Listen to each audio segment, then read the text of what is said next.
তিনিদিনীয়াকৈ জুবিন ক্ষেত্ৰত অনুষ্ঠিত কৰা হ'ব প্ৰাণৰ শিল্পী জুবিন গাৰ্গৰ প্ৰথম মহাপ্ৰয়াণৰ বাৰ্ষিকী।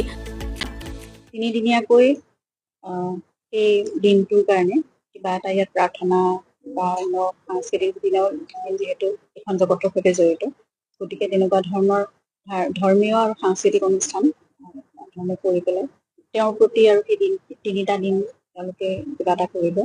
তাৰপিছত যোগাযোগ হ'ল, আমি ভাবিলোঁ যে যিহেতু জুবিন ক্ষেত্ৰৰ যিসকল স্বাস্থ্য গোটেই এখন কমিটি আছে তেওঁলোকৰ লগত আমি কথা পাতিব লাগিব।